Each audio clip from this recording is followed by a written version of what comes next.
Dr. Marquez said, may konting pag-asa pa. Mahina ngunit seryosong sabi ni Vincent habang hinahawakan ang bukong-bukong niya. Let's try again, okay? Pilitin niyang hinina pabalik ang paa niya pero mas humigpit lang hawak nito. Even if it's just para hindi masayang ang effort ni Dr. Marquez na pumunto pa rin rito para sa'yo. Mababa nitong dagdag habang marahang itinataas muli ang laylayan ng pajama niya. Can we try more time?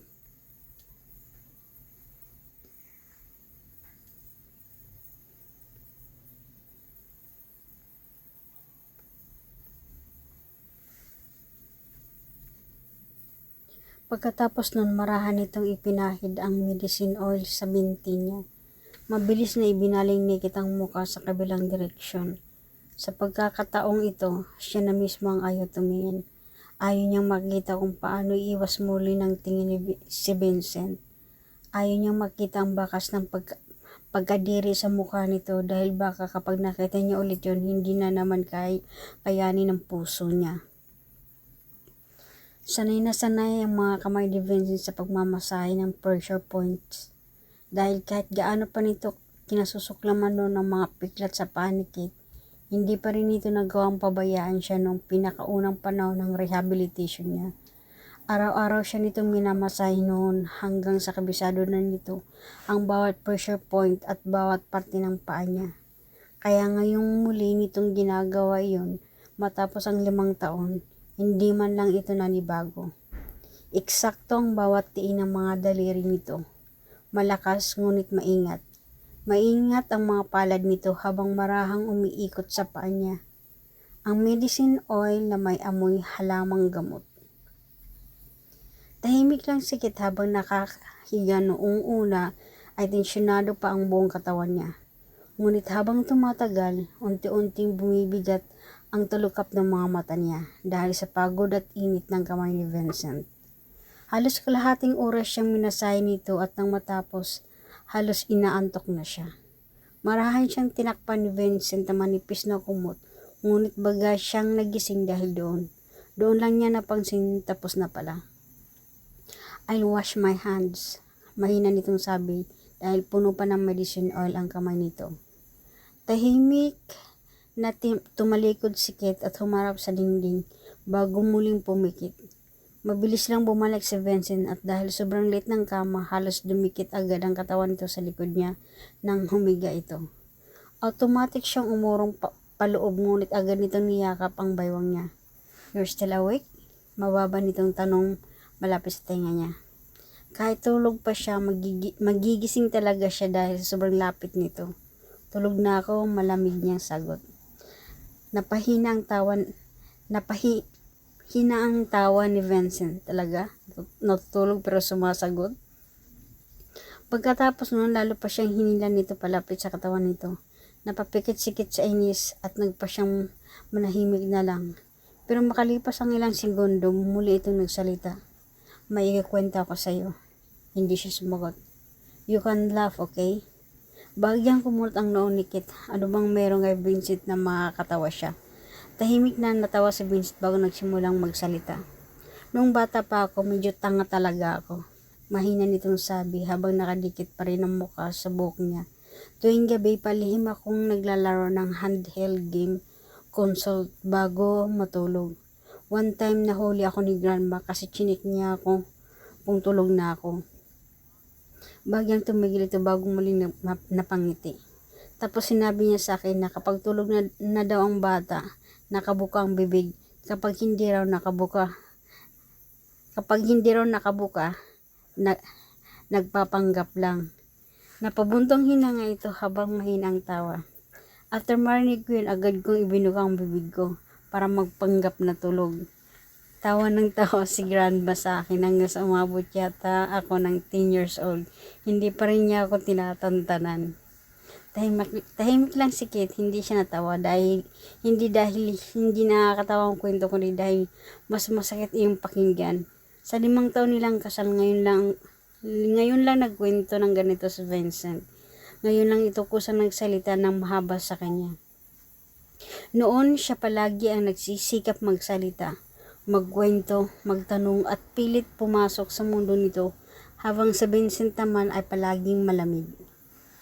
Minsan isang salita lang ang sagot, minsan tango, minsan wala talagang response. At ngayon naisip niya yon.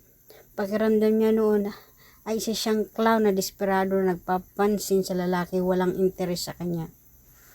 Tahimik niyang ipinikit ang mga mata habang nanatiling walang galaw. Katulad ng ginawa niya sa mahigit 1,000 gabi ng kasal nila. Paulit-ulit siyang nag-effort habang walang pakialam sa Vincent. Akala niya noon kapag napagod siya, kusa na lang siyang titigil magmahal, pero hindi pala ganun kasimple. At bago pa siya tuluyang malunod sa iniisip niya, bigla niyang naramdaman ang kamay ni Vincent na dahan-dahang pumapasok sa loob ng suot niyang damit. Bigla siyang nanigas. Agad niyang hinawakan ang kamay nito. Kate, mahina ngunit paos nitong bulong.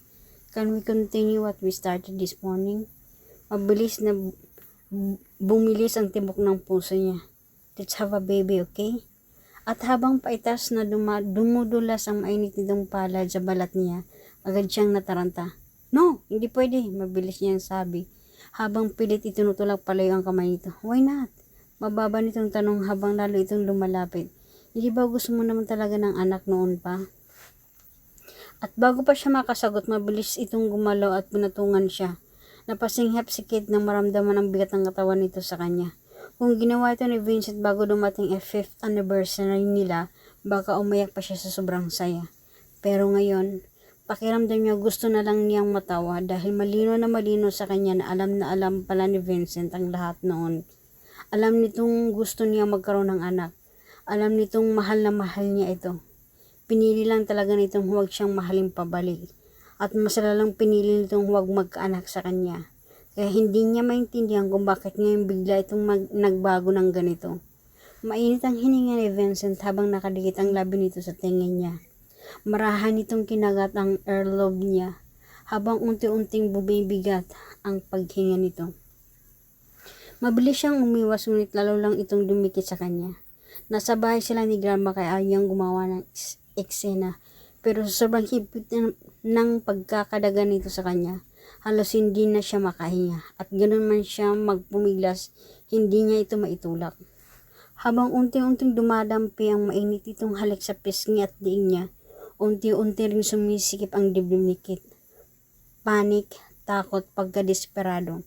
Malapit na siyang umalis, malapit na siyang mawala sa buhay nito.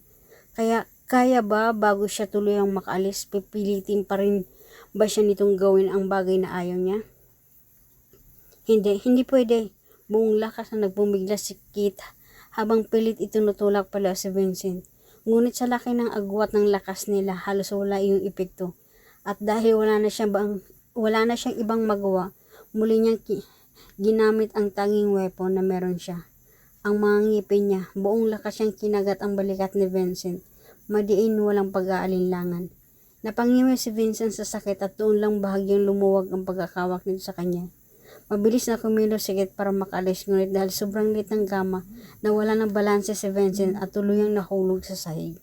Malakas ang tunog ng pagkabagsak nito, mabilis na nakaupo si Kit sa kama. Habang hinihingal, mabilis ang tibok ng dibdib niya at nanginginig pa ang kamay niya. Pagtingin niya kay Vincent, nakita niya ito nakaupo sa sahig habang nakatitig sa kanya. Gamit ang isang tingin, hindi niya maintindihan. Parang may galit, parang may sakit, parang may kung anong nabasag. Bigla siyang kinabahan kaya dali-dali siyang bumaba ng kama. Balak niya lumabas at sumama na lang matulog kay Grandma, pero bago pa siya makalayo, mabilis siyang nahila ni Vincent. Mahigpit nitong hinawakan ang pulsuhan niya habang matalim ang tingin. Saan ka pupunta? Paso nitong tanong. Napilitan siyang kumawala. Saan pa ba? Paano pa siya matutulog dito matapos ang nangyari? Unti-unting kumalma na ang mabigat na paghinga ni Vincent bago ito napapikit sandali. Fine, mababa nitong sabi. Hindi na kita gagalawin. Pero hindi pa rin gumagalaw si Kate. Hindi pa rin siya naniniwala. Huminga ng malalim si Vincent bago muli nagsalita. I promise. At sa sandaling iyon, may narinig silang kilos mula sa labas. Nagising si Grandma. Kate, Vincent, may nangyari ba? Tawag nito mula sa labas ng pinto. Bago pa makapagsilita si Kate, mabilis na sumagot si Vincent.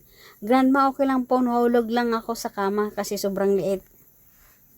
May ilang segundong katahimikan bago muli nagsalita si Grandma. Gusto mo bang dito na lang matulog sa akin, Kate? Napakagat labi si Kate. Alam niya nag-aalala na ang matanda. Gusto sana niyang lumabas pero mariniwakan ni Vincent ang kamay niya habang binibing siya ng warning look. Makalipas ang ilang segundong tensyon, mababa itong nagsalita. I said I won't touch you. Hindi ako ganun ka-desperate. Tahimik siya napatingin dito. Kilala niya si Vincent. Masyado itong mayabang para magabol kapag ayaw na talaga ng babae. I need to talk to you, muli nitong sabi. Pero sa puntong iyon, wala siyang gustong marinig mula rito. Matutulog lang tayo, malamig niya sabi. No touching, no talking. Tahimik si Vincent, hindi niya makita ng maayos ang ekspresyon nito sa dilim, ngunit makalipas ang ilang segundo, tumangori nito. Okay. At saka nito binitawan ng kamay niya, lumapit si Kate sa pinto at binuksan niya para makita ni Grandma na ayos lang sila. Grandma, okay lang po, dito na lang ako matutulog. Tahimik siyang tinignan matanda na para bang gustong siguraduhin ko talagang okay siya. Ngumiti si Kate kahit pilit lang. I'm okay, Grandma, matulog na po kayo. Grandma, biglang singit ni Vincent mula sa likod niya habang nakatayo na ulit. Gusto ko po ng scallion oil noodles tomorrow morning. Napatawa ng mahina si Grandma. Sige. Pagkatapos nun, marahan itong tinapit ang kamay ni Kate bago bumalik sa kwarto nito. Na maisara muli ang pinto, bumalik si Kate sa kama at humiga ng nakatalikod kay Vincent. Tahimik rin humiga ang lalaki sa tabi niya. Sa pagkakataong ito, hindi ito gumalaw, hindi rin ito humawak. Pero wala pang 5 minuto muli itong nagsalita. Kate, I'm trying to sleep. Mabilis niyang puto dito. At sa unang pagkakataon, siya naman ngayon ang malamig na pumuto sa sasabihin nito, katulad ng paulit-ulit nitong ginagawa sa kanya noon. Busy pa ako. May meeting ako tomorrow. Next time na lang. I have work. Ilang taon niya itong tiniis mula rito. Ilang taon siyang paulit-ulit na itinutulak palayo ng malamig nitong mga dahilan at ngayong baliktad na. Napakapait pala kapag bumalik sa iyo ang sakit na ibinibigay mo noong sa ibang tao. Tahimik na napangiti si Kate, ngunit walang saya roon. Bakit nga ba gusto ngayon ni Vincent makipag-usap sa kanya? Dahil ba kay Mitch? Nakapag-report na siya sa pulis at hindi niya alam kung nakausap na ba si Mitch. Baka kaya ito narito, baka kaya ito nagpapaka-persistent dahil kay Mitch. Dahil hindi nito kayang pabayaan ang babaeng yon. Unti-unting bumigat ang pakiramdam ni Kate habang dahan-dahan niyang ipinigit ang mga mata. At sa wakas, nilamo din sila ng katahimikan ng gabi. Kinabukasan paggising niya, wala na si Vincent sa tabi niya. Bahagyang magulo ng buhok niya habang bumabango ng maamoy niya agad ang mabangong amoy ng scallion oil noodles mula sa kusina. Totoo nga ipinagluto ito ni Grandma. Paglabas niya ng kwarto, nakita niya agad ang isang bakanting mangkok sa mesa. Mukhang tapos na kumain si Vincent. Pero naroon pa rin ang mga gamit nito kaya ibig sabihin na hindi pa ito umalis.